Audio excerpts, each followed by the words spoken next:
या तो हम सेवर हैं, या तो हम इन्वेस्टर हैं, या तो हम स्पेक्यूलेटर हैं।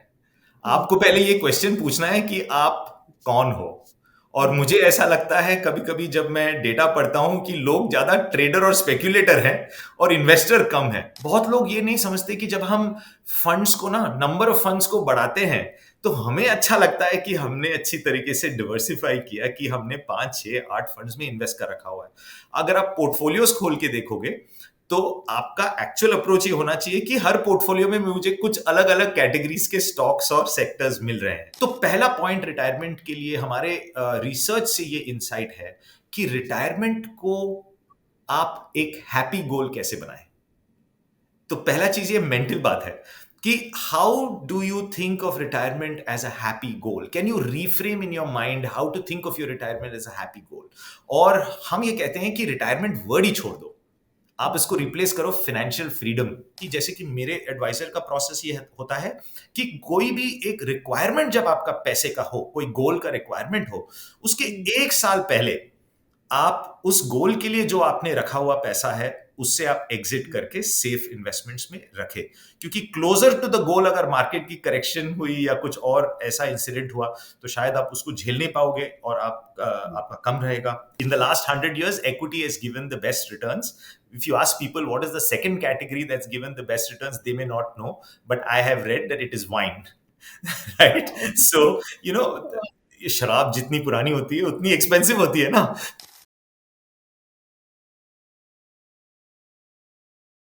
हेलो फ्रेंड्स, मेरा नाम नम्रता अरोरा है। Welcome back to mutual fund की बात। म्यूचुअल फंड की बात में हम ग्लोबल और Indian economic condition, commodity, stock markets, mutual funds, इन सब के बारे में बात करते हैं। और आज हमारे इस एपिसोड में we have mister Ajit Menon with us, who is the CEO at PGIM India asset management private limited. As CEO, Ajit oversees all aspects of the asset management business, including mutual fund, portfolio management services, and alternates. Ajit is responsible for the direction of the business and its growth strategy. An industry veteran, Ajit has over 2 decades of leadership experience in business strategy, distribution, sales, and marketing. He has been associated with the mutual fund space since his stint at Standard Chartered Bank from 1997 and has worked with DSP BlackRock and Tata Asset Management. Prior to that, he has worked with Vodafone and Crompton Greaves. He has contributed to key industry bodies and is a sought-after speaker at various domestic forums and conferences. He has co-designed a 6-month certification course in wealth management and a 2-month retirement readiness certification course for business partners.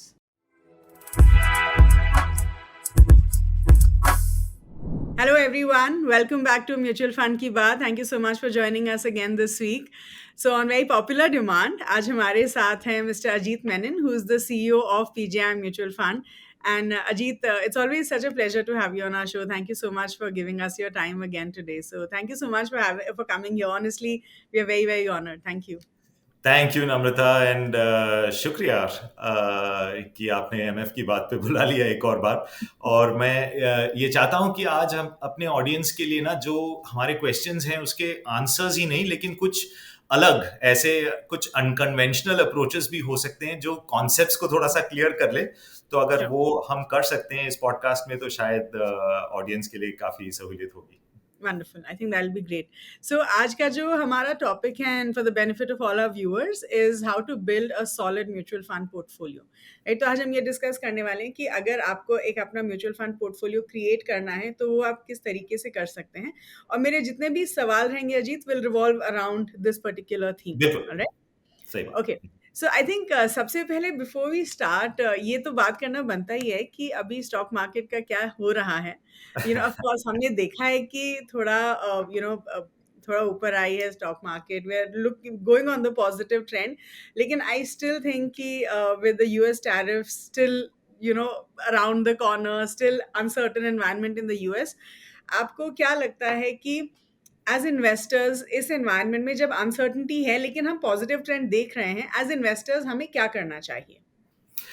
तो नम्रता, इसके लिए ना मैं पहला अपना unconventional answer दूंगा, क्योंकि हमारे जो निवेशक हैं उनके लिए ऑप्शंस क्या है। ऑप्शंस निवेश करने के लिए ये है कि हम इक्विटीज में इन्वेस्ट करते हैं, और ये सबसे पॉपुलर जो है ऑप्शन है लोगों के लिए, और शायद हमारा पूरा पॉडकास्ट इक्विटी और इक्विटी म्यूचुअल फंड्स की तरफ होगा। लेकिन इक्विटी के सिवा भी हम इन्वेस्ट करते हैं, फिक्स्ड इनकम बॉन्ड्स में करते हैं या फिक्स्ड डिपॉजिट्स में करते हैं। लोगों के पास सोना, चांदी या हीरे जैसे कि प्रेशियस मेटल्स कहते हैं उसमें इन्वेस्ट कर सकते हैं। रियल एस्टेट है, कमर्शियल, रेजिडेंशियल, लैंड। लोग करेंसी में इन्वेस्ट करते हैं, लोग कमोडिटीज में इन्वेस्ट करते हैं, और काफी सारे हाई नेटवर्थ लोग हैं, हम पढ़ते हैं न्यूज़पेपर्स में कि वो पेंटिंग्स में इन्वेस्ट करते हैं और ऐसे कुछ अनकन्वेंशनल एसेट्स में इन्वेस्ट करते हैं। तो ये सारे हमारे पास एसेट क्लासेस होते हैं। तो पहली बात, जब मार्केट की वॉलेटिलिटी की बात हो, ट्रम्प और टैरिफ्स की बात हो, या इंडिया पाकिस्तान की बात हो, और हमें डर लगता है इक्विटी मार्केट्स के बारे में, मुझे ऐसा लगता है कि मेरा जो कन्विक्शन है इक्विटी का, वो यहां से आता है कि जितने भी ये अलग अलग हमारे पास चॉइसेस होती है, उसमें से सिर्फ एक ही ऐसा इन्वेस्टमेंट एसेट क्लास है जो पूरी दुनिया की, जो हमारी ह्यूमन बीइंग्स की जो इंजेन्युइटी है, जो इनोवेशन है, उसको कैप्चर कर लेती है प्रॉफिट्स में, और वो सिर्फ इक्विटी होता है। अब देखिए, जो भी हम प्रोग्रेस करते हैं, कोविड हुआ, उसका कहीं ना कहीं वैक्सीन निकला तो फार्मा कंपनीज की प्रॉफिट हुई, या कुछ इनोवेशन हुआ टेक्नोलॉजी में तो उसकी जो प्रॉफिट है वो भी इक्विटी मार्केट्स में एक्सप्रेस होता है प्रॉफिट्स। ये गोल्ड में या रियल एस्टेट में या कहीं और एसेट क्लास में रिफ्लेक्ट नहीं होता। तो पहली बात, मैं कॉन्फिडेंस दिलाना चाहता हूं हमारे ऑडियंस को कि जब आप इक्विटी में इन्वेस्ट कर रहे हो तो आप ह्यूमन प्रोग्रेस में इन्वेस्ट करते हो, और आपका अगर कॉन्फिडेंस ये हट जाए कि हम आगे नहीं बढ़ेंगे, हम प्रॉब्लम्स की सॉल्यूशंस नहीं ढूंढेंगे, तो फिर इक्विटी नहीं बनता equity asset class. But because we will always progress, because there will always be innovation in every field, that profit is captured in equity. So always keep the confidence on equity as an asset class, क्योंकि ये reason है उसका। दूसरी बात ये है, मैं कहना चाहूंगा कि इन्वेस्टर कहते हैं हम, निवेशक कहते हैं, लेकिन तीन तरीके के लोग होते हैं।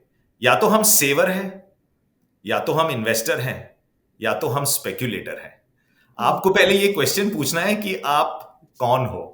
और मुझे ऐसा लगता है कभी कभी जब मैं डेटा पढ़ता हूं कि लोग ज्यादा ट्रेडर और स्पेक्यूलेटर हैं और इन्वेस्टर कम है, क्योंकि इन्वेस्टर की जो एप्टीट्यूड होनी चाहिए, या जो रवैया बोलते हैं हम, या अप्रोच होनी चाहिए, वो हर वक्त एक लॉन्ग टर्म ही होना चाहिए। वो मेरा एक दोस्त है म्यूचुअल फंड इंडस्ट्री में, आशीष सोमाया, उन्होंने एक पैनल में ये कहा था कि अगर आपको पैसे बनाने हैं इक्विटी मार्केट में अच्छी तरीके से, तो आपको शायद 15 साल लगेंगे आपको, लेकिन पैसा अगर जल्दी बनाना है ना तो 25 साल लगेंगे। क्योंकि हम गलतियां कर बैठते हैं, हम वॉलेटिलिटी में डर जाते हैं, ऊपर नीचे करते रहते हैं। तो आपका जो क्वेश्चन है इस वॉलेटिलिटी, इस अनसर्टेन एनवायरनमेंट के लिए, पहला कॉन्फिडेंस बनाइए रखिए कि आप इक्विटी में क्यों हो, क्योंकि ये प्रोग्रेस को कैप्चर करता है, प्रॉफिट को कैप्चर करता है। दूसरी बात ये कि अगर आप वॉलेटिलिटी को समझेंगे कि इसका मतलब यह है कि मार्केट डाउन होता है और इससे हम डरते हैं, लेकिन जब आप सोना खरीदते हैं, जो आप अच्छी तरीके से समझते हो, तो आप तब खरीदोगे जब प्राइस डाउन हो, जब डिस्काउंट में है। आप जब रियल एस्टेट खरीदने जाते हो तो आप बोलोगे कि आप पीक में नहीं खरीदोगे, आपको डिस्काउंट में चाहिए। आप मॉल में जाके आपके फेवरेट ब्रांड के शॉप में घुसते हो तब जब आप देखते हो 50% डिस्काउंट चल रहा है। जब मार्केट में डिस्काउंट चल रहा है तो डरते क्यों हो, खरीदो। बस आपको ये डिसाइड करना है कि किस मार्केट कैप, किस प्रोडक्ट या कहां पे आपको इन्वेस्ट करना है। मुझे ये लगता है कि वॉलेटिलिटी को समझना कि आपको कुछ अच्छी क्वालिटी कंपनीज या पोर्टफोलियो शायद डिस्काउंट में मिल रही है, तो हम थोड़ा सा और कोशिश करें कि हमारा एसआईपी हम ना रोके, या एसआईपी को बढ़ाए, या कुछ लमसम्स डाले। ये अप्रोच बनी रहनी चाहिए इन्वेस्टर्स का। और रही बात टैरिफ्स और जो एक्चुअल जो मार्केट और मीडिया में हमें सुनने मिलता है, पीजिम ग्लोबल का ये व्यू है कि ये सारा जो चीज है, ग्लोबल जीडीपी बोलो, इंडिया जीडीपी बोलो, उसका बहुत एक छोटा सा अंक में प्ले आउट हो रहा है, जहां पे क्रिटिकल रिसोर्सेस को लेकर के, एनर्जी को लेकर के, फूड को लेकर के, टेक्नोलॉजी को लेकर के, वहां पे वॉलेटिलिटी हो सकती है। लेकिन 75% जहां पे कंजम्पशन हो रहे हैं, हम कपड़े खरीद रहे हैं, हम हमारी जो घर की जरूरतों की चीज खरीद रहे हैं, वहां पे उतना इम्पैक्ट नहीं होगा जितना कि ये टैरिफ से जो क्रिटिकल रिसोर्सेस आप मानते हैं वहां पे हो सकता है। तो आपको ये कॉन्फिडेंस रखे, there are many parts of the market कि वो ऊपर नीचे तो होगी, लेकिन वो स्टेबल तरीके से इनोवेशन और इंजेन्युइटी की प्रॉफिट्स को लेकर के मार्केट बढ़ती रहेगी। तो ये But you अप्रोच also होगा। think, but you also think, Ajit, ki with the geopolitical crisis as well that's going on along with our neighboring country, जी। do you do you see a negative impact on the markets in the near future? हर वक्त ये चीज predict करना कि आगे क्या होगा, ये तो हम कह सकते हैं कि शॉर्ट टर्म में कुछ भी हो सकता है। Yeah. शॉर्ट टर्म में ये सारी जो चीजें हैं, जियोपॉलिटिकल इश्यूज हैं, हमारे इंडिया के जो इश्यूज हैं, शॉर्ट टर्म में बिल्कुल ये सेंटिमेंट जो होगा मार्केट का उसके हिसाब से हो सकता है कि इम्पैक्ट आए। लेकिन हम इक्विटी की बात अगर करें और इन्वेस्टमेंट अगर मैंने जैसे कहा इसकी बात करें, तो हमारा शॉर्ट टर्म का व्यू है ही नहीं, होनी ही नहीं चाहिए। उसके लिए हमारे पास बैंक डिपॉजिट्स और बॉन्ड्स और काफी तरीके के हाइब्रिड फंड्स और कंजर्वेटिव प्रोडक्ट्स हैं जिसमें हम इन्वेस्ट करेंगे। तो एक गोल अगर आपका शॉर्ट टर्म हो तो आपको इक्विटी में रहना ही नहीं चाहिए, आपको कोई छोटी सी कंजर्वेटिव हाइब्रिड फंड या फिक्स्ड इनकम में रहनी चाहिए। अगर आपका 3-5 साल के आगे का गोल है तो ये शॉर्ट टर्म की वॉलेटिलिटी पे उतना ध्यान देना मेरे ख्याल में is not productive use of time. ये मेरा व्यू है। Okay, sure. So अब आई थिंक थोड़ा कैटेगरीज के बारे में डिस्कस करते हैं, क्योंकि अब हम आज ये डिस्कस करने वाले हैं कि एक म्यूचुअल फंड पोर्टफोलियो कैसे बनाना चाहिए, and there multiple categories of funds जो हमारे जी। पोर्टफोलियो का हिस्सा हो सकते हैं, राइट? तो if we start with large cap funds, considering जब मार्केट में वॉलेटिलिटी होती है सबसे अच्छा लार्ज कैप्स ही करते हैं, एंड आई सी कि बहुत सारे इन्वेस्टर्स लार्ज कैप्स में ऑफ कोर्स इन्वेस्ट करना शुरू करते हैं जब हम थोड़ा भी वॉलेटिलिटी देखते हैं। तो आप ये बताइए कि जब हम लार्ज कैप फंड्स की बात करते हैं, और ऐसी बहुत सारी और भी कैटेगरीज हैं जिसमें लार्ज कैप एक बहुत बड़ा हिस्सा होता है, चाहे हम फ्लेक्सी कैप्स देख लें, फोकस फंड्स देख लें, ईएलएसएस फंड्स देख लें। सो टेल अस अजीत कि जब हम इन सारे फंड्स को देखते हैं, तो जस्ट अगर मुझे लार्ज कैप अपने पोर्टफोलियो में रखना है, राइट, लेट्स से 20-30%, तो उसका एलोकेशन कैसे होना चाहिए? प्योर लार्ज कैप्स या फिर combination of flexi caps, ELSS? तो कैसे मैं in different categories of funds जिसमें लार्ज कैप का काफी अच्छा एलोकेशन है, उनको अपने पोर्टफोलियो का हिस्सा बना सकती हूँ? मेरे ख्याल में नम्रता, इस क्वेश्चन का जो टाइमिंग है डिस्कस हम कर रहे हैं तो बहुत ही अच्छा है, क्योंकि पिछले साल में हमने ये देखा कि 2024 में करीब करीब 8 लाख करोड़ का ग्रॉस सेल्स म्यूचुअल फंड और इक्विटी की कैटेगरी में देखने को मिला है, और उसमें से 2 लाख से ज्यादा करोड़ जो है वो सेक्टोरल और थीमेटिक फंड्स में आए हैं।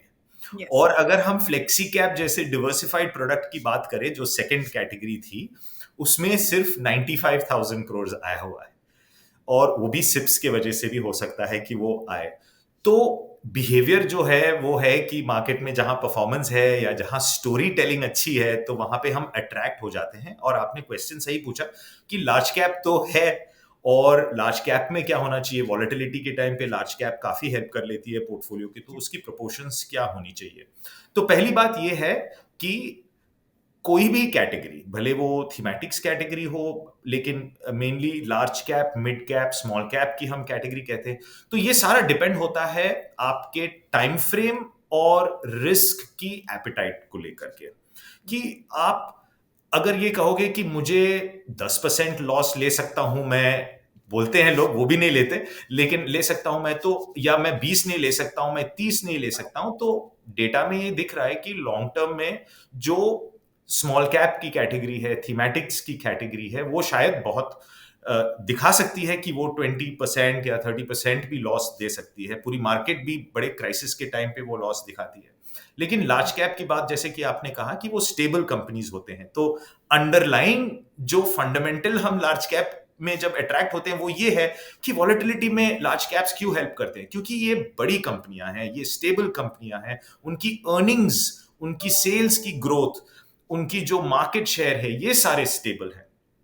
इसका मतलब ये है कि ये हाई क्वालिटी कंपनीज हैं, अच्छे क्वालिटी की कंपनीज हैं। तो मुझे ये लगता है कि अप्रोच ये होना चाहिए कि जब हम कंस्ट्रक्ट करें पोर्टफोलियो को, एक सिंपल थंब रूल ये यूज करें बिल्कुल थंब रूल है। आपकी यूनिक सिचुएशन और रिस्क एपेटाइट टाइम फ्रेम के हिसाब से शायद कोई अच्छा एडवाइजर आपको बड़ी अच्छी तरीके से एडवाइस कर सकता है, लेकिन अगर आप जनरल ऑडियंस की बात करें तो एक सिंपल थंब रूल ये यूज कर सकते हैं कि 100 माइनस एज का आपका इक्विटी की एलोकेशन हो। So if you are a 30-year-old person, आपका अगर 30 साल का उम्र है तो 100 माइनस 30, 70 70%। बचा। तो आप 70% इक्विटी हैंडल कर सकते हो क्योंकि आपके पास वक्त है वॉलेटिलिटी को राइड आउट करने के लिए। बट इफ यूर आप 60 साल के हो तो 100 माइनस 60, शायद आपके पास सिर्फ 40% इक्विटी होनी चाहिए। फिर रहा बात रिस्क एपिटाइट का, कि इस इक्विटी पोर्टफोलियो में आप लार्ज कैप की प्रोपोर्शन आप कितना रखोगे, क्या नहीं रखोगे, ये बोलना बहुत मुश्किल है कि क्या ये 100% होनी चाहिए कि 20% या 30% होनी चाहिए। मेरा ये मानना है कि अगर आप फ्लेक्सी कैप, मल्टी कैप जैसे डिवर्सिफाइड प्रोडक्ट्स में अगर आप इन्वेस्ट कर रहे हो तो ऑटोमेटिकली आपको लार्ज, मिड और स्मॉल तीनों की आपको एक्सपोजर मिलती है। और मल्टी कैप की कैटेगरी जो है म्यूचुअल फंड्स में, उसमें सेबी की जो रूल्स के हिसाब से फंड मैनेजर को मिनिमम 25% लार्ज कैप में रखना ही होता है, फिर मिनिमम 25% मिड कैप और मिनिमम 25% स्मॉल कैप रखना जरूरी होता है। तो अगर आपके पास लॉन्ग टाइम फ्रेम हो, आप रिटायरमेंट के लिए या बच्चों की पढ़ाई शादी के लिए 8-10 साल के टाइम फ्रेम्स अगर आप देख रहे हो, तो ऐसे डिवर्सिफाइड मल्टी कैप प्रोडक्ट्स जिसमें तीनों आपको मार्केट कैप की कैटेगरीज मिले, उसमें आप इन्वेस्ट कर सकते हैं। आपका अगर रिस्क एपिटाइट बिल्कुल ही अगर कम है, क्योंकि आपके घर पे डिपेंडेंसीज है, पेरेंट्स की, रिलेटिव्स की या बच्चों की डिपेंडेंसीज है, तो शायद लार्ज कैप का प्रोपोर्शन आप शायद थोड़ा सा ज्यादा रख सकते हैं टोटल पोर्टफोलियो में। वो इसलिए कि क्या, ताकि आपकी वॉलेटिलिटी पोर्टफोलियो की कम रहे ओवरऑल। तो मेरा ये मानना है कि अगर आप ये सब बड़ा कंफ्यूजिंग लग रहा है और ये सारे चीज हम कैसे हैंडल करें, तो म्यूचुअल फंड्स में जो बैलेंस्ड एडवांटेज फंड की कैटेगरी है, जहां पे हर कोई एसेट मैनेजमेंट कंपनी की जो बैलेंस्ड फंड होती है उसमें कुछ ना कुछ मॉडल बिठा हुआ है कि मार्केट एक्सपेंसिव हो तो हम इक्विटी कम करेंगे, मार्केट चीप जब हो वैल्यूएशन के हिसाब से हम इक्विटी बढ़ा देंगे। तो अपने आप से वो मॉडल ऑटोमेटिकली मार्केट के वैल्यूएशन के हिसाब से वो इक्विटी की प्रोपोर्शन कम या ज्यादा करती रहती है। तो अगर आपको fill it, shut it, forget it वाले जैसे प्रोडक्ट्स के साथ इन्वेस्ट करना चाहते हो और आप मार्केट कैप्स के बारे में भी नहीं सोचना चाहते हो, तो शायद जो ये बैलेंस्ड एडवांटेज फंड की कैटेगरी है वो बहुत अच्छी रहेगी इन्वेस्टर्स के लिए। Okay. So now that we have, understood so many points in this one answer, अब मैं इसको एक एक करके ब्रेक डाउन करती हूँ, ठीक है? तो आपने बोला कि सेक्टरल फंड्स, थीमैटिक फंड्स में हमने बहुत सारा इन्फ्लोज देखा last year, right? So let's talk about that a little bit. तो अगर हम बात करें things like small cap funds, mid caps, sectoral, thematic, जिसमें बहुत ज़्यादा पैसा आया है in the last 2-3 years, valuations बहुत ज़्यादा थे, जिस आई थिंक जिस इन्वेस्टर ने शायद एक स्मॉल कैप फंड में 2020 में इन्वेस्ट किया, उसने अच्छे रिटर्न्स देखे थे लास्ट ईयर, एंड अब थोड़ा करेक्शन हो रहा है, but definitely they've seen great returns in the last 3 to 4 years of investing, right? तो आप ये बताइए कि एक इन्वेस्टर के पोर्टफोलियो में small cap, mid cap, sectoral, thematic कितना परसेंटेज होना चाहिए? लाइक यू सेड, इक्विटी का आपने फॉर्मूला दिया, 100 minus your age is your equity allocation. तो अगर उस इक्विटी का मैं ब्रेक डाउन करूं, तो मान लीजिए 100 रुपीज हैं जो मुझे इक्विटी में डालना है, उसमें से कितना स्मॉल, मिड, सेक्टरल और थीमैटिक में होना चाहिए? एक सिंपल आंसर ये हो सकता है कि आप जब शुरुआत करें तो मल्टी कैप फंड्स को अगर आप सेलेक्ट करें तो आपको रूल के हिसाब से, रेगुलेशन के हिसाब से आपको 25% मिनिमम लार्ज, मिड और स्मॉल में आपको मिलता है। बाकी के 25% फंड मैनेजर कैटेगरी की जो करंट सिचुएशन है उसको लेकर के कम ज्यादा कर सकता है, लेकिन 25 से कम तो नहीं होगा। तो आप तीनों कैटेगरी में आपका अच्छा एक्सपोजर रहेगा एक डिसिप्लिन तरीके से। ये जो मल्टी कैप फंड्स की जो डिसिप्लिन तरीके की मिनिमम 25 जो आपको मिलता है, वो आपको फ्लेक्सी कैप और बाकी जैसे डिवर्सिफाइड फंड्स हम कहते हैं उसमें नहीं होता। हाँ, शायद कम ज्यादा हो सकता है, लार्ज कैप ज्यादा हो सकता है, किसी में मिड कैप ज्यादा हो सकता है। तो अगर आपको एक डिसिप्लिन तरीके का कैटेगरी देखना है तो मल्टी कैप में आपको वो कैटेगरी मिल सकता है। रही बात थीमैटिक और सेक्टोरल फंड्स जो आप ऐड करोगे अपने पोर्टफोलियो में, मेरा ये मानना है कि थीमैटिक्स को अगर आप देखेंगे तो मैं जिस तरीके से इसको अप्रोच करता हूं वो ये कि मुझे इक्विटी में कॉन्फिडेंस है, इक्विटी एक ही ऐसा एसेट क्लास है जो दुनिया भर की जो इनोवेशन और प्रॉफिट ग्रोथ हो रही है उसको कैप्चर कर रही है। मुझे वो Sure. गोल्ड या रियल एस्टेट या कमोडिटीज या करेंसी में नहीं मिल रहा। तो मैं ये देखूंगा कि इंडिया में जितने स्टॉक्स और सेक्टर्स हैं, क्या कुछ मैं मिस कर रहा हूं इक्विटी में? क्या ऐसे सेक्टर्स है जो इंडिया में है ही नहीं? तो मैं थीमेटिक में ना, मैं सिर्फ एक्चुअली ग्लोबल फंड्स को सिलेक्ट करता हूं Okay. कि जहां पे मुझे ग्लोबल फंड्स में मुझे जो है टेक्नोलॉजी का अगर हम देखें, या गेमिंग की इंडस्ट्री बढ़ रही है, या लग्जरी की इंडस्ट्री बहुत बड़ी है, रिसेशन नहीं देखती लग्जरी में। तो ऐसे जो कुछ होते हैं सेक्टर्स, हेल्थ की टेक्नोलॉजी की बहुत सारी कंपनियां, और टेक्नोलॉजी में ही बहुत सारे ऐसे कैटेगरीज हैं जो इंडिया में शायद लिस्टेड कंपनीज नहीं हैं। तो इंडिया के स्टॉक मार्केट्स के जो सेक्टर्स है और जहां पे कंपनीज लिस्टेड नहीं है, लेकिन हमें पता है कॉमन सेंसिकली कि बहुत सारे ऐसे हैं और भी चीजें जो इंडिया में ही नहीं मिलते, तो उसका मैं कैसे एक्सपोजर लूं इक्विटी में? तो मैं थीमेटिक को उस तरीके से अप्रोच करूंगा।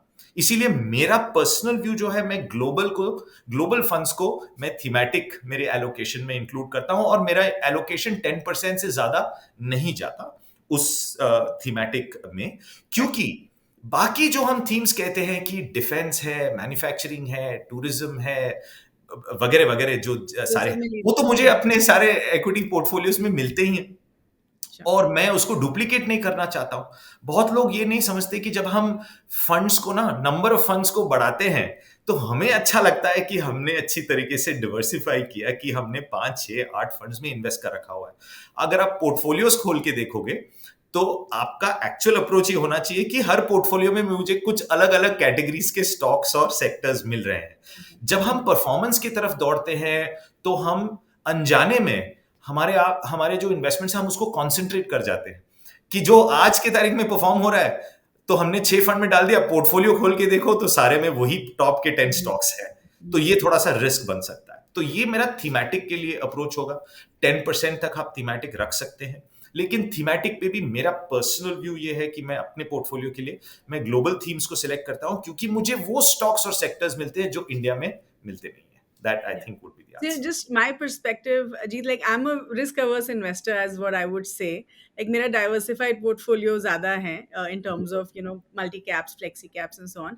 मैं thematic, as you rightly said, सिर्फ उन्हीं funds में डालती हूँ अगर मुझे कोई बहुत interesting theme लगती है, राइट? जी, कि मुझे लगता है कि अरे ये तो शायद मुझे सिर्फ एक थीमेटिक फंड के थ्रू ही इसका एक्सपोजर मिले, only then I would invest in a thematic fund, not बिल्कुल, अदरवाइज. बिल्कुल। And like you rightly said, 10% should be the maximum allocation you can give, जिसमें आप थीमेटिक फंड्स इनमें इन्वेस्ट कर सकते हैं. टेन और परसेंट नम्रता, शुड आप जो कर रहे हैं ना, वो भी सही है, क्योंकि at the end of the day हमारा पैसा है, हम इन्वेस्ट करते हैं। थोड़ा सा हमारा आइडेंटिटी और पर्सनालिटी का भी एक्सप्रेशन होनी चाहिए, कि होना हमारा चाहिए. कॉमन सेंस ये कहता है कि लंबे समय के लिए ये शायद सेक्टर दौड़ सकता है। तो और जिसने डिफेंस में इन्वेस्ट किया, उन्होंने क्या कोई गलती नहीं की कि आज अगर नेगेटिव रिटर्न दिख रहा है, लॉन्ग टर्म के लिए शायद ये बहुत इंपॉर्टेंट होगा। बहुत जैसे अच्छा कि हम होगा. जियोपॉलिटिक्स को देख रहे हैं हमारे पास, जैसे कि हमने हेल्थ केयर का फंड एक सेलेक्ट कर लिया, क्योंकि हमें ऐसा लगता है कि इंडिया में हेल्थ केयर को लेकर के जो यंगस्टर्स की कॉन्शियसनेस है और बढ़ रही है हेल्थ को लेकर के, और लॉन्ग टर्म के लिए जो इंडिया की जरूरतें हैं, हॉस्पिटल बेड्स वगैरह वगैरह वगैरह, तो ये सारे जो हेल्थ की कैटेगरीज है, ये लॉन्ग टर्म सस्टेनेबल है। तो आपके अपने कॉमन सेंस, अपनी पर्सनालिटी, अपनी एक्सप्रेशन को लेकर के बिल्कुल आप कुछ थीम्स को ऐसे सेलेक्ट करें जो लॉन्ग टर्म स्ट्रक्चरल या, और स्ट्रॉन्ग हो। sure. Okay, wonderful. So I think that was wonderful to know about sectoral and thematic कितना allocation होना चाहिए. अब एक बहुत इंटरेस्टिंग एस्पेक्ट के बारे में डिस्कस करते हैं, which is SIPs. And I think जी, हम ये नहीं डिस्कस करेंगे कि SIP ज़रूरी है या नहीं है, क्योंकि आई थिंक हर किसी को ये समझ में आता है. आज के बिल्कुल। टाइम में आई थिंक हमारा इतने सारे लोग SIPs के थ्रू ही इन्वेस्ट करते हैं, बिकॉज दे अंडरस्टैंड कि SIP एक बहुत स्ट्रक्चर डिसिप्लिन तरीका है, आपको हम्म, अपॉर्चुनिटी देता है to invest in mutual funds. लेकिन I think hmm, what I want to ask you Ajit is कि हम लॉन्ग टर्म की बात करते हैं, हम ये बोलते हैं कि अगर आप SIPs करें तो लंबे समय के लिए इन्वेस्ट करिए, चाहे मार्केट ऊपर नीचे होता रहे, हम्म, योर SIPs शुड कंटिन्यू. लेकिन आई थिंक बहुत से लोग ये नहीं समझ पाते हैं कि how long is long term, right? कि जब हम बोलते हैं कि लॉन्ग टर्म के लिए इन्वेस्ट करें, मुझे लगता है कि हर इन्वेस्टर का perspective about long term is very different. किसी के हम्म, लिए 3 साल भी लॉन्ग टर्म है, किसी के लिए शायद 20 साल भी लॉन्ग टर्म नहीं है। सो जी आप ये बताइए कि what is your definition of long term? और जब हम इन्वेस्टर्स को बोलते हैं कि आप लंबे समय के लिए एसआईपीज़ में इन्वेस्ट करिए, तो how long is long term? कितना एटलीस्ट मिनिमम इन्वेस्टमेंट होराइज़न होना चाहिए? एंड बिल्कुल। क्या बेनिफिट होता है लॉन्ग टर्म का? Namrata, the first thing I would like to say which you started कि लोग एसआईपी को तो समझते हैं, डिसिप्लिन तरीका है। मैं ये समझता हूं कि एसआईपी लोग पूरी तरीके से समझे नहीं है अब तक, क्योंकि हुँ, मुझे काफी ये सुनने को मिलता है, लोग कहते हैं छोटे डिस्ट्रीब्यूटर्स को, छोटी लोकेशंस में ये कहते हैं कि हमने एसआईपी किया है, म्यूचुअल फंड्स नहीं किया है, और ये नहीं समझते कि वो एसआईपी म्यूचुअल फंड में किया है। तो समझी। थोड़ा सा इसमें एसआईपी को अच्छी तरीके से समझना बाकी है मेरे हिसाब से। और सबसे इंपॉर्टेंट चीज जो लोग शायद एसआईपी के बारे में जानते हैं लेकिन पूरी तरीके से शायद उसको समझे नहीं है, वो ये है कि एक बात जो लोग समझते हैं वो ये डिसिप्लिन की बात, कि यप, हमें सेव करना है तो एसआईपी बहुत एक अच्छा तरीका है कि ऑटोमेटिकली उसको सेट अगर कर दे तो हम सेविंग्स हमारी शुरू कर सकते हैं। लेकिन हुँ, दूसरी बात वो शायद वो इतना नहीं समझते ये है कि जब वो डिसिप्लिन सेविंग्स मार्केट के उतार चढ़ाव में वर्क करता है, तो जब मार्केट उतरता है या करेक्ट करता है तो आप ज्यादा यूनिट्स खरीद रहे हैं, और करेक्ट। आगे जाकर के उस यूनिट्स का वैल्यू जब बढ़ता है तब वेल्थ बनता है। हुँ, लोग पैनिक कर जाते हैं कि मार्केट करेक्शन में शायद एसआईपी को स्टॉप कर लेनी चाहिए। या तो ये बात जो है कि हम सोना खरीदते हैं तो यूनिट्स में खरीदते हैं, डिस्काउंट में अच्छा लगता है। रियल एस्टेट खरीदते हैं तो प्राइस जब कम हो तब खरीदने को अच्छा लगता है, और हम यूनिट्स में सोचते हैं कि स्क्वायर फीट में, एकड़ में, गुंता में, हेक्टर में। म्यूचुअल फंड्स में हम परफॉर्मेंस बात करते हैं, हुँ, कि ये समझना कि यहां पर भी हम यूनिट्स खरीद रहे हैं। और अगर सेबी रेगुलेटेड सारे फंड हाउसेस अपने तरीके से रिस्क मैनेज करके अच्छी क्वालिटी की फंड्स ही आपको दे रही है, तो आपको ये देखना है कि मुझे डिस्काउंट में क्या मिल रहा है ताकि मैं ज्यादा यूनिट्स खरीदूं मेरे सेविंग से। तो या आप उतार चढ़ाव में पैनिक या एंजाइटी को छोड़ करके आपकी एसआईपी को चलते रहने दें। बची बात टाइम फ्रेम की, तो अगर इक्विटी ही टाइम फ्रेम हम कहते हैं 5 इयर्स के टाइम फ्रेम, 5 साल के टाइम फ्रेम के ऊपर देखने को मिलता है कि नेगेटिव रिटर्न्स बहुत ही या कम प्रोबेबिलिटी है और आप पॉजिटिव रिटर्न्स बनाओगे 7 और 8 और 10 साल में, तो बिल्कुल ही इन्फ्लेशन को बीट करती है एसआईपी इक्विटी। तो फिर आपका जो एसआईपी का टाइम फ्रेम है, जो लॉन्ग टर्म का टाइम फ्रेम है, वो उसके साथ सिंक्रोनाइज करो तो अच्छा हो कि आप 5 साल की मिनिमम आप लेकर के चले। हाँ, अगर किसी रीजन के लिए 5 साल के कम का आपका टाइम फ्रेम है कोई गोल का, तो प्रोडक्ट्स ऐसे भी हैं जैसे कि कॉन्जर्वेटिव हाइब्रिड फंड्स होते हैं, जैसे कि हुँ, इक्विटी सेविंग्स होता है, जहां पर पे आपको 20-25% या कम भी इक्विटी का जो एक्सपोजर है आप उसमें प्रोडक्ट्स में ले सकते हैं। बात यही है कि आप जब पूरी एलोकेशन इक्विटी के बारे में सोचे तो 5 साल का एक लेकर के चले। और ये पहली बात कि एसआईपी सेविंग्स इन्वेस्टमेंट प्लान होनी चाहिए, सिस्टमैटिक तो है कि ये हुँ, सेविंग्स है जो हम कर सकते हैं। और मेरा एक दूसरा पॉइंट नम्रता बहुत इंपॉर्टेंट ये है लोगों को समझना कि आपका जो लॉन्ग टर्म वेल्थ क्रिएशन है हुँ, वो रिटर्न से उतना नहीं बनता जितना कि आपका सेविंग्स से बनता है। या इसका मतलब ये कि अगर आप अपने एनुअल इनकम से 10% सेव कर पा रहे हैं आज, तो आपके साथ साथ चलने वाले का अगर उन्होंने 15% अगर सेव कर रहे हैं तो उनका वेल्थ बहुत आपसे ज्यादा बनेगा। तो द या focus has to be on your savings rate, not on your return rate. तो एसआईपी करते वक्त जब हम सोचते हैं कि 5,000 की एसआईपी कर लेते हैं, चलो अगर आप 6 की कर सको, 7 की कर सको, तो बहुत अच्छा होगा कि आप अपने सेविंग्स को बढ़ाओ। क्योंकि सेविंग्स आप अगर 10% समझिए कि आप अगर 1 लाख रुपए सेव कर रहे हैं या 10,000 रुपए साल के सेव कर रहे हैं, तो 6% के रिटर्न पे वो 10 साल में हो सकता है कि 1,30,000 आपका बना के जाए। 10,000 रुपया 10 साल के लिए 6% पे। वही हम 10,000 रुपए को लेकर के हम 12% में इन्वेस्ट करते हैं तो 2 लाख 2,35,000 बन सकता है उसका। हुँ, लेकिन आप 10,000 की जगह पे अगर 20,000 डाले होते और वही 6% में डाले होते तो आपका 3 लाख से ज्यादा पैसा बनता है। या तो savings rate is important while doing SIP. और एसआईपी करते वक्त एक छोटा सा ट्रिक और टिप मैं छोड़ना चाहूंगा लोगों के लिए कि आप टॉपअप एसआईपी करें। आप सिर्फ एसआईपी ना करें, टॉपअप एसआईपी एक फीचर है मार्केट का, हर एएमसी में होता है कि ऑटोमेटिकली जब आप एसआईपी कर रहे हैं तो हर साल आपका एसआईपी कुछ रकम से बढ़ती जाए। I think that is a much better way to do it. Okay, sure. Okay. So I think now what I want to ask you about is हम सब जब भी इन्वेस्ट करते हैं, हम अपना म्यूचुअल फंड पोर्टफोलियो क्रिएट करते हैं जी, we look at goal based investing, right? तो जब हम एक अपना स्ट्रेटेजिक एसेट एलोकेशन कर रहे हैं, हम अपने फाइनेंशियल गोल्स को पहले डिसाइड करते हैं। एंड आई बिल्कुल। थिंक एक जो बहुत इंपॉर्टेंट फाइनेंशियल गोल है जो हम सबके लिए होना चाहिए is retirement. And I am sure you will agree with me कि आई थिंक अगर हर इंसान अपने 20s से ही रिटायरमेंट के लिए पैसा बचाना शुरू करे तो शायद वो बहुत जल्दी रिटायर हो जाएंगे। So, there was once PGIM India Mutual Fund had done a study ji. on Indians on retirement, right? And tell us more about that study कि उसमें क्या था, and also tell us कि कौन से म्यूचुअल फंड्स हम अपने portfolio में कर सकते हैं स्पेसिफिकली फॉर रिटायरमेंट। तो अगर रिटायरमेंट मेरा फाइनेंशियल गोल है तो क्या फंड्स मेरे पोर्टफोलियो में होने चाहिए for that goal?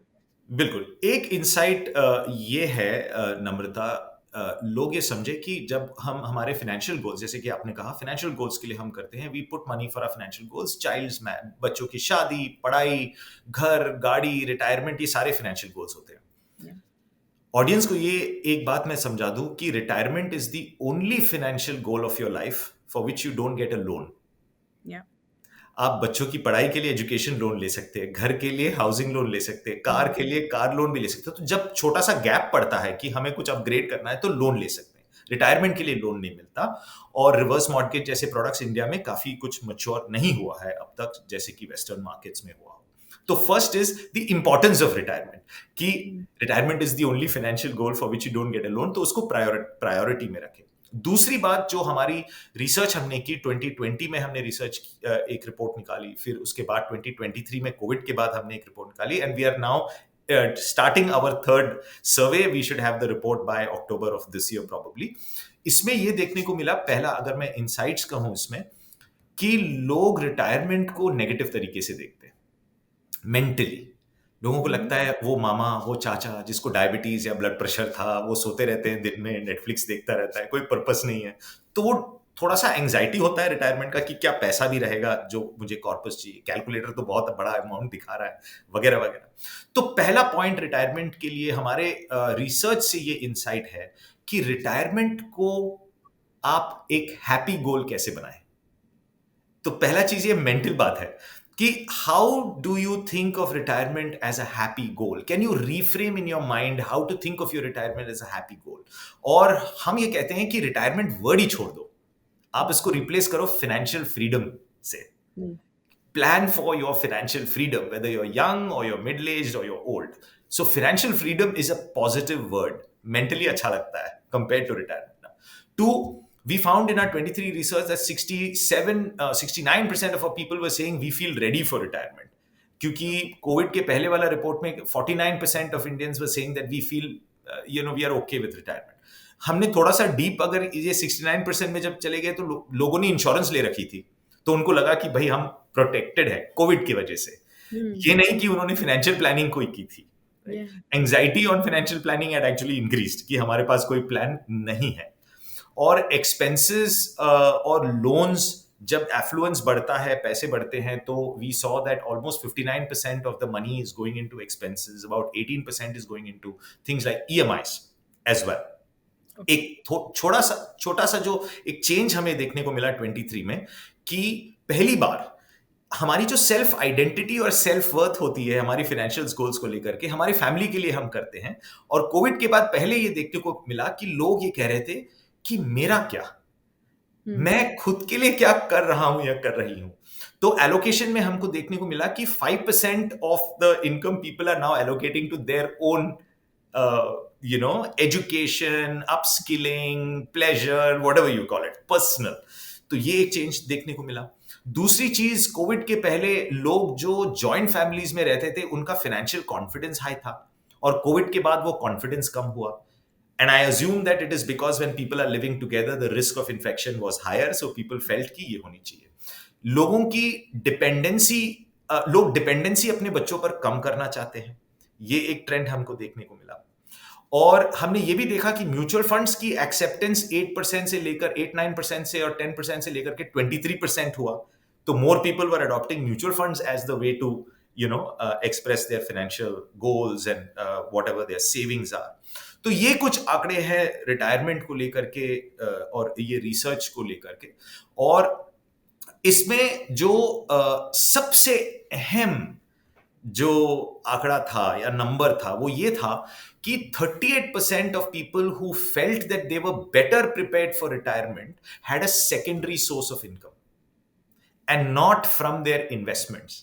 They had that secondary source of income from a skill that they had, which was a second skill. They were baking, they were cooking, they were teaching yoga, they were grooming pets because they loved pets, they were using their language skills for translation, they were digital content creators. So, and you and I know कि COVID के time पे we know a lot of friends and families who really express their hobbies. The most important aspect of retirement is that your risk of retirement is that you can earn money only from one skill. The concentration risk of earning money from just one skill. And the बुलंद होने के लिए, retirement के लिए बिल्कुल ready होने के लिए आपके पास एक दूसरी स्किल अगर हो जिससे आप कमा सकते हो, जो आपकी हॉबी रही हो, इंटरेस्ट रही हो, जो आप उसको मोनेटाइज कर सकते हो, अगर वो आप कर सकते हो, तो I can tell you the way that we advisors can plan investments for people, they'll never be dependent on their children, and they will also be physically and mentally happy, by the way, all through their work, second life or second innings. So many people have become yoga instructors, fitness instructors, started pet grooming, they become financial advisors, they're doing organic farming. We have released a report called the 50 Gigs Report, which is probably the only report which lists 50 different hobbies that people have monetized, interviews with about 15 or 20 people who have actually done it. We give details of how can you do it, how much will it cost you, what can you earn from it, where if there is a certificate required, where do you go for it. तो ये report है और मैं शायद हो सके तो show notes में इसे लिंक भी कर सकते हैं हम, and people can refer that. So I think that's my 2 bits on retirement. Sure.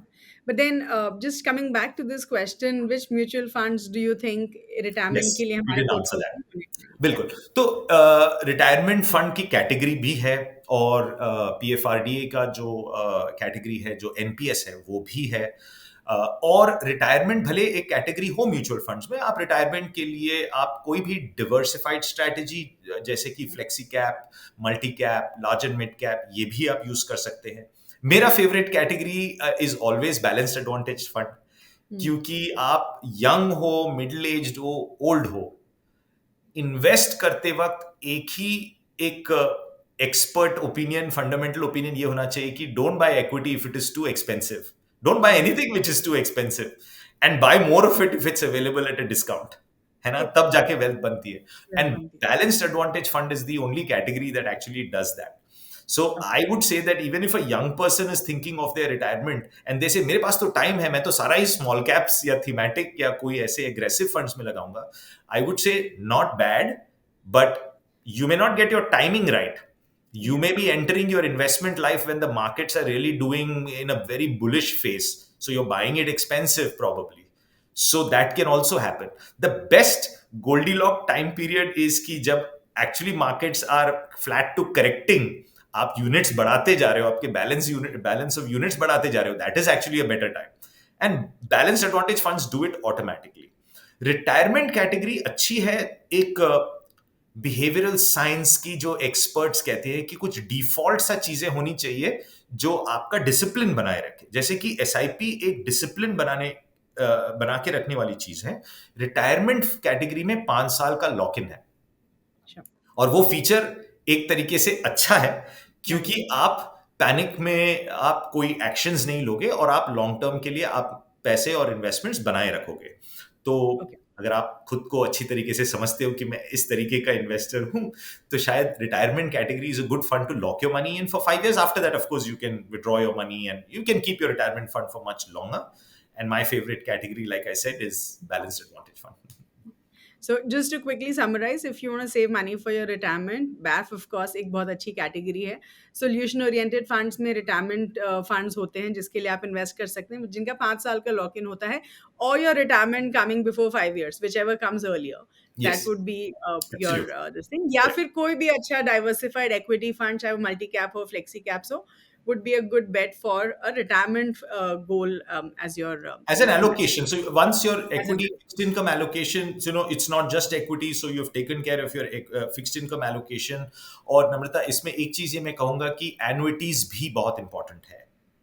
Sure. और कुछ हाउस होल्ड्स के लिए एनुइटी इंपॉर्टेंट हो सकती है. हम ये कहते हैं म्यूचुअल फंड सही है. म्यूचुअल फंड सही तो है, लेकिन म्यूचुअल फंड सब कुछ नहीं है. तो अगर आप इन्वेस्ट कर रहे हो तो आप ये समझ के चलिए कि mutual funds open ended category होती है. आप जब जब चाहो रिडीम कर सकते हो.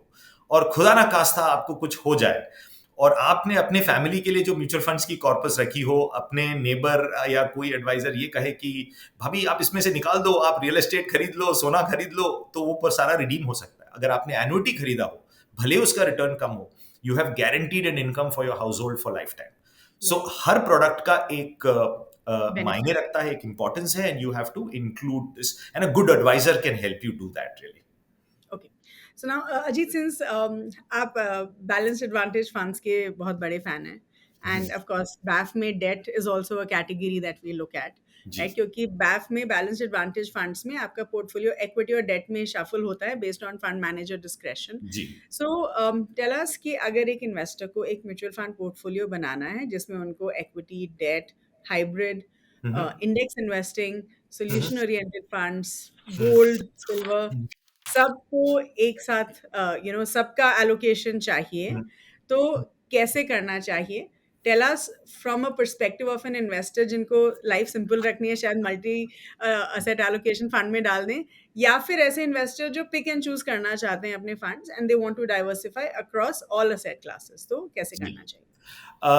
आंसर आपने दे दिया है नम्रता जी, ये कि अगर आपको ज्यादा सोचना नहीं है तो मल्टी एसेट की जो कैटेगरी है इंडस्ट्री में, that is a good category to invest, because you likely to get equity, you're likely to get fixed income, you're likely to get gold, you may be likely to get international or even rates which are real estate. So you could get some of this, and most of these funds are enabled to invest into these categories. SEBI says that you have to have a minimum of 3, equity and fixed income has to be there. Some of these multi assets invest not just in gold but also in silver and so on and so forth.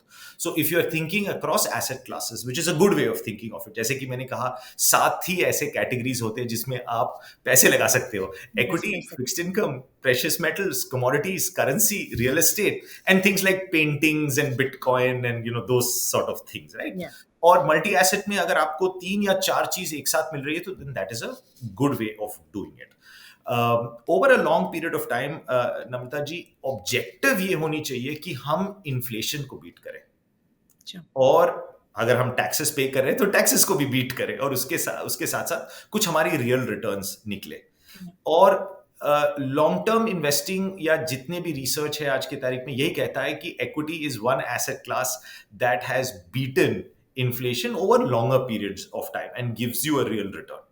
और वो इसीलिए है कि जो भी inflation है उसकी जो प्रॉफिट्स है वो शेयर मार्केट में ही आता है, राइट? जो भी कंपनीज अपने जो महंगाई है, जो प्राइसेस बढ़ती है, तो कंपनी की प्रॉफिट भी उसी तरीके से बढ़ता है, तो आप इक्विटी में पार्टिसिपेट कर रहे हो to beat that.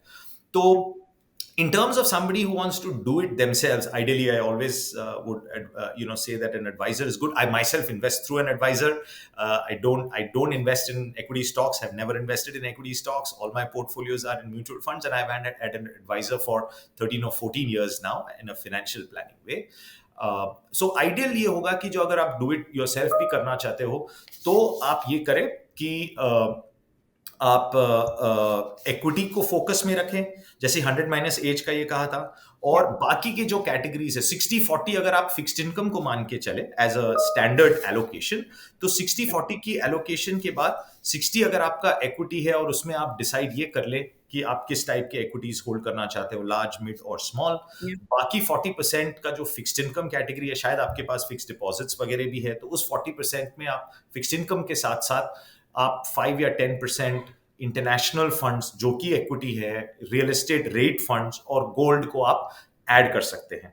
So you can add that, and I think simple way, if you're doing it yourself, you can, instead of 60-40, you can say ki chalo, I can have 33 33 33, 33 funds in equity, 33 in fixed income and safe assets, and 33 in some of these gold and international and rate funds. However, I would caution, instead of caution, I would say कि जब आप equity select करते हो तो एक चीज जो हम शायद ध्यान में उतना नहीं रखता वो ये है कि हमें इन्वेस्ट करना चाहिए अलग अलग स्टाइल्स में. ये इंपॉर्टेंट है, क्योंकि इन्वेस्ट करने के, निवेश करने के जो फंड मैनेजर्स की भी जो स्टाइल्स होते हैं 4-5 स्टाइल्स. कोई ग्रोथ का फंड मैनेजर होता है स्टाइल, किसी का वैल्यू होता है, किसी का हमारे जैसे क्वालिटी होता है, हमारा क्वालिटी ग्रोथ का कॉम्बिनेशन है, किसी का मोमेंटम हो सकता है, किसी का कोई ब्लेंडेड स्टाइल हो सकता है. I think the research, if you're doing it yourself when it comes to equity investing, is please find out which fund house, and of that fund house, which fund manager, what is the style of investing that they are following, and mix those styles. That's all. तो आप कुछ growth funds रखें, कुछ value funds रखें, कुछ momentum के funds रखें, quality की फंड्स रखें, बहुत ही इंपॉर्टेंट है. And you can then select the other thematic products along with it, क्योंकि स्टाइल्स ऊपर नीचे जाते हैं मार्केट के ऊपर उतार चढ़ाव के साथ. आप परफॉर्मेंस पे ध्यान दोगे तो you might be exiting a style that is eight a discount and might come up in the next cycle. Or if you're putting all your money at the top of the market into 5-10 schemes, it's possible they're all of the same style. And therefore, you're not diversifying, but getting the same stocks in the same, all these portfolios. तो stock की overlap ना हो, portfolios में diversification मिले, तो आप style diversification कीजिए. ये मेरा एक पॉइंट होगा इसी मामले में. सो अजय जी, आई थिंक एक जो बहुत इंपॉर्टेंट एस्पेक्ट है ऑफ इन्वेस्टिंग इज कि हमने ये तो डिस्कस कर लिया है कि कैसे सिलेक्ट करना चाहिए, कौन से फंड्स में इन्वेस्ट करना चाहिए, बट टेल अस कि अगर मुझे एक फंड में से एग्जिट करना है, which I think is a very important part, लेकिन बहुत सारे लोग इसको नहीं समझते हैं कि अगर मान लीजिए मेरे पोर्टफोलियो में कोई नॉन परफॉर्म है, हाउ डू आई आइडेंटिफाई कि वो नॉन परफॉर्मर है. मतलब मुझे क्या ऐसे फैक्टर्स को समझना चाहिए कि हाँ, अब ये fund is not gonna perform और ये मेरे पोर्टफोलियो में नहीं होना चाहिए, और अगर मुझे एग्जिट करना है तो क्या इमीडिएटली एग्जिट करना चाहिए या थोड़ा वेट करना चाहिए for it to go up. So मेरा एग्जिट स्ट्रैटेजी क्या होना चाहिए for funds that are not performing, and first tell me how do I identify a non performer. Actually, before even we start there, I think the important thing that you had mentioned before also is that everything is invested hopefully for a purpose and a goal and a time frame. And therefore, what you exit really depends on your time frame, not on anything else, and your goal, right? तो non performance को exit करना के पहले हमें ये सोचना पड़ेगा non performance का मतलब क्या है. सिर्फ परफॉर्मेंस डाउन हो क्या ये नॉन परफॉर्मर है? हो सकता है ये ऐसा एक स्टाइल हो जो अब डाउन साइकिल में है, ये स्टाइल की प्रेफरेंस नहीं है, कुछ और वैल्यू स्टाइल या मोमेंटम स्टाइल चल रहा है और क्वालिटी नहीं चल रहा या ग्रोथ नहीं चल रहा. तो इस under performance, just looking at the number, you can not से कि इससे हमें एग्जिट करना है. ये हो सकता है कि वो स्टाइल आउट ऑफ फेवर है और आपको actually you might be getting literally good stocks eight a discount, right? So that is one point, that don't do that. Your only reason to exit a fund ideally should be कि अगर fund manager अगर change हुआ हो completely, तो हो सकता है कि ये स्टाइल ही चेंज हो जाए, पोर्टफोलियो चेंज हो जाए. That can be one trigger to think about should I exit a fund or not. The second reason कि आप एग्जिट करें कि अगर आपको लग रहा है कि आपके जितने फंड्स हैं उसमें आपको डुप्लीकेशन मिल रहा है, स्टॉक पोर्टफोलियो की डुप्लीकेशन अगर हो तो आप एग्जिट करें. थीमैटिक्स, ऑब्वियसली अगर आपको थीम अच्छी तरीके से आपके डिवर्सिफाइड फंड्स में अगर वो थीम एक्सप्रेस्ड है तो आप थीमैटिक्स में कम रखें और एग्जिट कर ले उसको. अगर आपने रिटर्न्स बनाई हो आपकी तो आप उससे एग्जिट कर सकते हैं. और लास्ट पॉइंट ये मैं कहूंगा, शायद मैं सारा पॉइंट कवर नहीं कर रहा हूं यहां पर, बट लास्ट पॉइंट ये कहूंगा कि जैसे कि मेरे एडवाइजर का प्रोसेस ये होता है कि कोई भी एक रिक्वायरमेंट जब आपका पैसे का हो, कोई गोल का रिक्वायरमेंट हो, उसके 1 साल पहले आप उस गोल के लिए जो आपने रखा हुआ पैसा है उससे आप एग्जिट करके सेफ इन्वेस्टमेंट्स में रखें. क्योंकि क्लोजर टू द गोल अगर मार्केट की करेक्शन हुई या कुछ और ऐसा इंसिडेंट हुआ तो शायद आप उसको झेल नहीं पाओगे और आपका कम रहेगा capital. So I think that is the last tip, that always exit something in your portfolio 1 year before your goal for which you have kept that money is there, so that you keep that money safe and within portfolios I mentioned earlier. Okay. Sure, wonderful. So, हमने बहुत सारे लोगों को देखा है कि हमेशा बोलते हैं कि मुझे पैसिव फंड्स में इन्वेस्ट करना है, I just buy an index fund, and then there some people who say कि मुझे सिर्फ एक्टिव फंड्स में इन्वेस्ट करना है because I want to generate alpha. Can you tell us quickly कि यू नो आपने ही एक बार बोला था कि active investing will deliver alpha in ways passive investing can not, right? तो आप उसी के बेसिस पे हमें ये बताइए कि एक्टिव फंड्स, पैसिव फंड्स हमें कैसे अपने पोर्टफोलियो में इनकॉर्पोरेट करने चाहिए. हाँ, इसका नम्रता नुअंस ये है कि कुछ कैटेगरीज में पैसिव एक्टिव से अच्छा करता है, जैसे कि लार्ज कैप कैटेगरी में अगर कोई स्टॉक इंडेक्स में 12 या 13 या 15% हो तो सेबी के रूल्स के हिसाब से फंड मैनेजर 10% से ज्यादा नहीं इन्वेस्ट कर सकता, और अगर वो स्टॉक अच्छा कर रहा हो तो पोर्टफोलियो आपका बेंचमार्क को नहीं बीट करेगा. तो लार्ज कैप की कैटेगरीज में ज्यादातर ये देखने को मिलता है कि पैसिव्स डू इक्वल और better than active funds in cycles, and छोटे ऐसे साइकिल्स आते हैं जहां पे active ends up beating index even in the large cap category. In the mid and small cap category, since the number of stocks which are available for fund managers are there, it is possible that in India as a developing economy, there is still some time left for us to have active managers beat those benchmarks that they are there, that they have, because they're selecting stocks out of a benchmark. एक investor के लिए active और passive दोनों आप अपने portfolio में रख सकते हैं. मेरा ये व्यू रहेगा कि अगर आप सिर्फ एक्सपेंसेस पे ध्यान दे रहे हो तो obviously passives are cheaper than active, but मुझे ये लगता है एक्सपेंसेस पे ध्यान is should not be your first priority, because it is really what the returns or potential of a category or a product can be that should actually matter. आपने 50 पैसे या 1% expense में बचा दिया, लेकिन अगर फंड्स दूसरे एक्टिव है जो 2 या 3 या 4% से बीट कर रहा है तो फिर आपका फायदा नहीं हुआ. तो आप एक्टिव और पैसिव को बिल्कुल मिक्स करें. लार्ज कैप कैटेगरीज में आप अगर पैसिव रखना चाहे तो बेटर है, आप रख सकते हैं, प्रोबेबिलिटी वाइज वो अच्छा रहेगा. और मिड और स्मॉल कैप कैटेगरीज में आप एक्टिव की तरफ इन्वेस्ट कर सकते हैं. उसमें जैसे कि मैंने पहले कहा, फंड मैनेजर स्टाइल्स को आप मिक्स करिए, और आपका ये व्यू होना चाहिए कि आपको बेंचमार्क जो है फंड का, उससे अलग क्या मिल रहा है एक्टिव फंड में. अगर एक्टिव फंड बेंचमार्क जैसा ही दिख रहा है तो प्लीज मत कीजिएगा, लेकिन अगर एक्टिव फंड बेंचमार्क से अलग अलग स्टॉक्स ले रहे हैं तो then that is the call of the fund house and the fund manager, these stocks are good. उसको एक्टिव रेशियो कहते हैं टेक्निकल जार्गन में. Better the active ratio, better the product different from the benchmark, तो आप उसको उस तरीके से यूज कर सकते हैं. Okay, wonderful. All right, just last one or two questions, Ajit ji. I think एक जो टॉपिक डिस्कस करना बनता है आज के टाइम में इज गोल्ड. हमने देखा है कि gold did cross the 1 lakh mark, लेकिन अभी वापस 94-95,000 पे है, and it's been crazy the rally that we have seen in gold. And I know कि आज के टाइम मुझे इतने सारे लोग पूछते हैं कि क्या अभी हमें गोल्ड में इन्वेस्ट करना चाहिए या अभी बेचना चाहिए, क्या करना चाहिए गोल्ड का.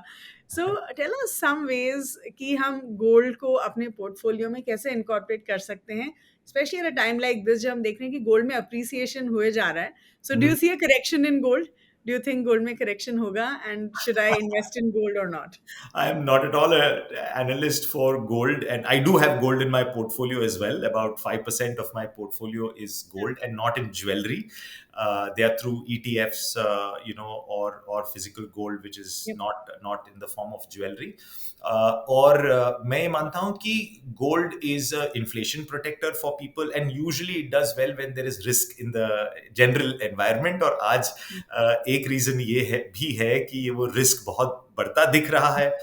वॉलेटिलिटी तो हर वक्त रहता है, रिस्क भी हर वक्त रहता है, but gold is reacting to a lot of things which is in the environment, and it is likely that therefore gold can continue to stay stable or even do better. क्योंकि एक fundamental चीज जो शायद मेरा personal opinion ये है नम्रता, जो change हुआ वो ये है कि रशिया जब यूक्रेन के साथ जब वॉर हुआ तो यूएस ने उनका यूएस डॉलर रिजर्व्स को फ्रीज कर दिया. तो इस वजह से जब करेंसी में वॉर होने लगी कि यूएस ने करेंसी को अपना, डॉलर को अपना एक वेपन जैसा जब यूज किया, तो बाकी के कंट्रीज और अपने central banks including reserve bank of India decided कि बॉस अगर ये हमारे साथ हुआ तो हम कहाँ जाएंगे. So they found that gold is a great asset to keep in central reserves as well, and you've seen central banks buying gold quite a bit, which has also resulted in why gold is doing well. और अगर ये माहौल रहा risk का, volatility का, और ज्यादा बढ़ती गई जियोपॉलिटिकली जो है ये ज्यादा अगर बढ़ रही है, तो I think gold will always play an important part in your portfolio. I don't think that it needs to be more than a 10% of your overall portfolio. Again, I still feel that mutual funds and equity mutual funds have different categories and different aspects to it, and is also an inflation beating asset. तो आप 10% तक आप रखिए, और अगर whether it is at this price or not, it's a matter of allocation. Yeah.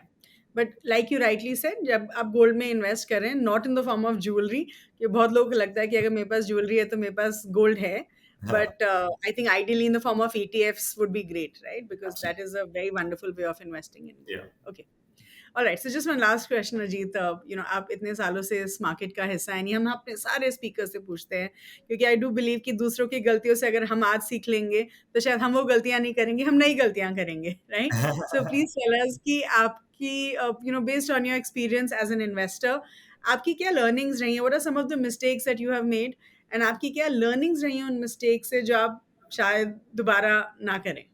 We are all humans, Namrata. It's a great question. We are all humans, and one aspect of us as human beings, however intelligent we may be, whether it was Newton, who lost money in the equity market in the South Sea bubble, or Harry Yeah. Markowitz, who is considered the person who started asset allocation, who always invested in balanced funds. Yeah. However intelligent you may be, we are humans, and we tend to get swung by the story and the narrative and the recency effect जिसको कहते हैं. तो मेरा mistake ये रहा है कि जब I was a growing professional, the recency effect I had was my friends and my family were investing in real estate.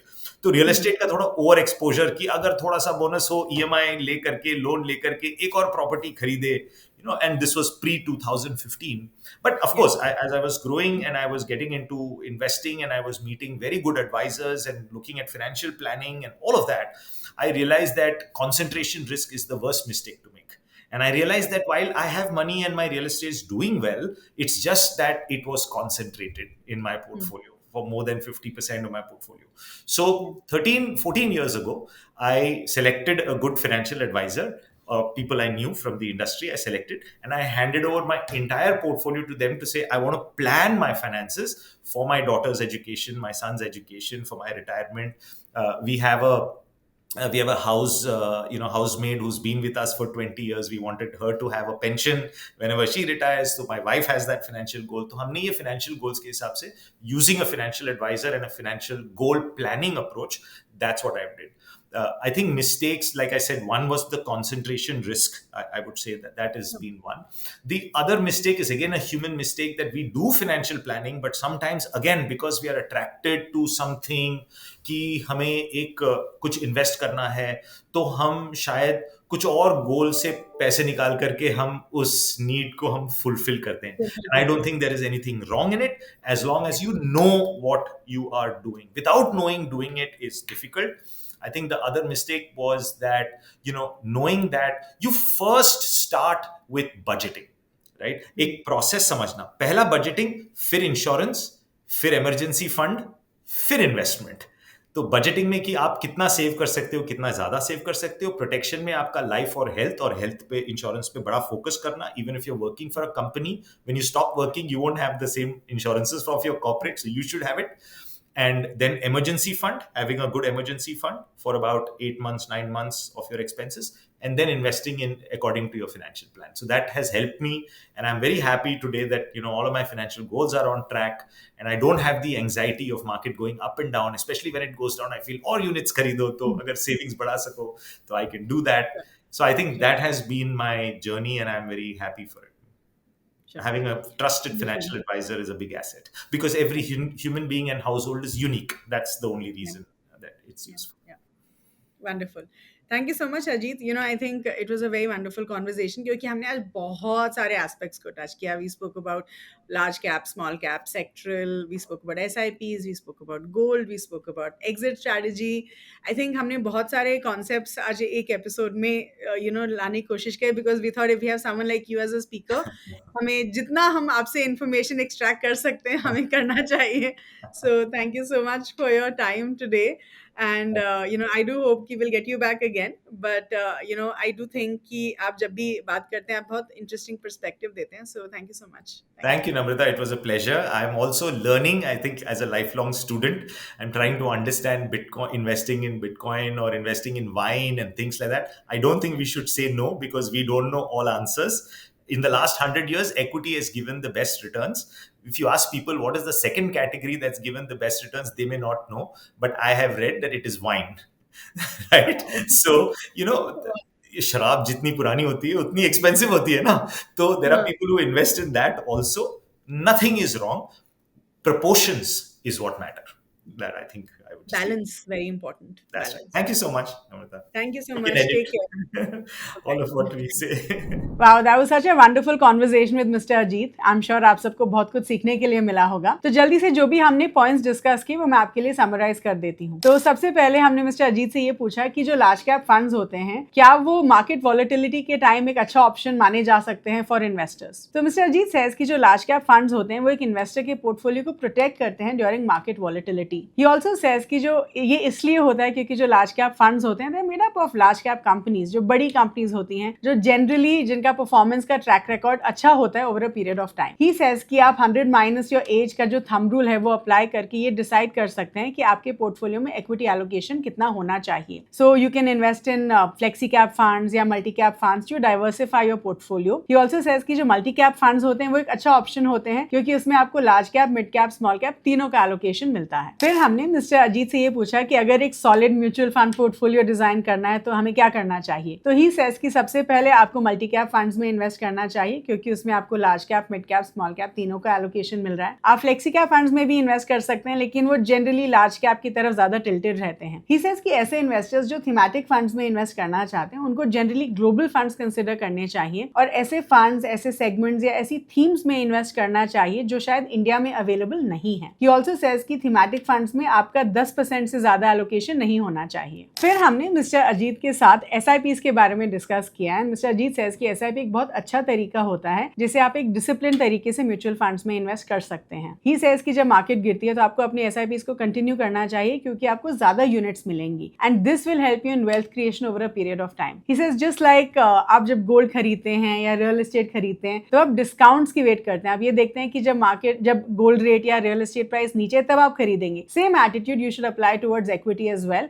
और इसीलिए जब मार्केट्स नीचे होती हैं तब आपको अपनी SIPs को कंटिन्यू करना चाहिए. ही ऑल्सो सेज कि SIPs में कम से कम आपका 5 साल का इन्वेस्टमेंट होराइजन होना चाहिए. सेविंग्स रेट को देखिए. SIPs जब आप करते हैं तो नॉट नेसेसरली द रिटर्न्स आ जाते हैं बट आपको ये देखना चाहिए कि आप अपना सेविंग्स परसेंटेज हर साल बढ़ा रहे हैं या नहीं बढ़ा रहे हैं. बेसिकली आपको टॉप अप SIPs करना चाहिए to increase your equity allocation over a period of time. फिर हमने मिस्टर अजीत के साथ रिटायरमेंट के बारे में बात करी एज अ फाइनेंशियल गोल और म्यूचुअल फंड्स कैसे मदद कर सकते हैं to achieve this financial goal. So mister Ajit says कि सबसे पहले बहुत सारे लोग रिटायरमेंट को प्रायोरिटाइज नहीं करते हैं लेकिन करना चाहिए क्योंकि रिटायरमेंट एक ऐसा गोल है जिसके लिए लोन नहीं मिलता है आपको. ही ऑल्सो सेज कि बहुत सारे लोग रिटायरमेंट को नेगेटिवली देखते हैं लेकिन you should look at retirement as a part towards financial freedom and mutual funds के जरिए आप रिटायरमेंट को बहुत आसानी से अचीव कर सकते हैं. सो ही सेज कि रिटायरमेंट के लिए या तो आप डाइवर्सिफाइड इक्विटी फंड्स कंसिडर कर सकते हैं जैसे फ्लेक्सी कैप फंड्स या multi cap funds. You could also look at solution oriented funds focused towards retirement जिनमें 5 साल का लॉक इन रहता है. And you could also consider balanced advantage funds जो एक बहुत अच्छा ऑप्शन माना जाता है फॉर योर रिटायरमेंट गोल. फिर हमने मिस्टर अजीत के साथ ये डिस्कस किया कि नॉन परफॉर्मिंग म्यूचुअल फंड्स के साथ हमें क्या करना चाहिए. एंड ही सेज कि सबसे पहले आपको ये डिफाइन करना चाहिए कि नॉन परफॉर्मेंस क्या है from your perspective. He also says कि म्यूचुअल फंड से कभी भी ब्लाइंडली एग्जिट मत करिए ड्यूरिंग अ मार्केट फॉल. सो अगर आपने एक म्यूचुअल फंड में किसी फाइनेंशियल गोल के लिए इन्वेस्ट किया है तो 1 year before achieving that financial goal आपको अपना कॉर्पस जो है इक्विटी से डेट में शिफ्ट कर देना चाहिए. फिर हमने मिस्टर अजीत के साथ गोल्ड में इन्वेस्ट करने के बारे में पूछा एंड मिस्टर अजीत सेज कि गोल्ड एक बहुत अच्छा हेज है against inflation and he also says कि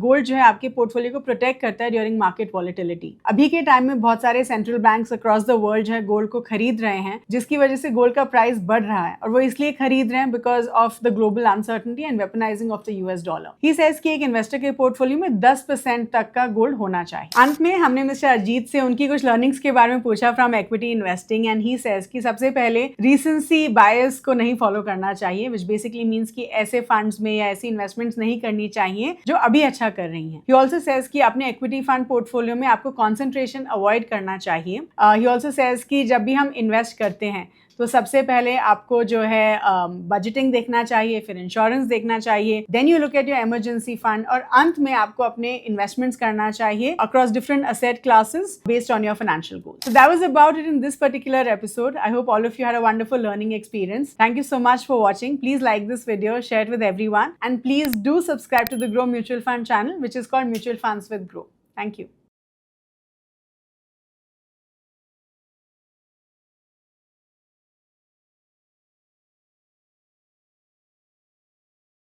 Mutual fund investments are subject to market risks. Read all scheme-related documents carefully.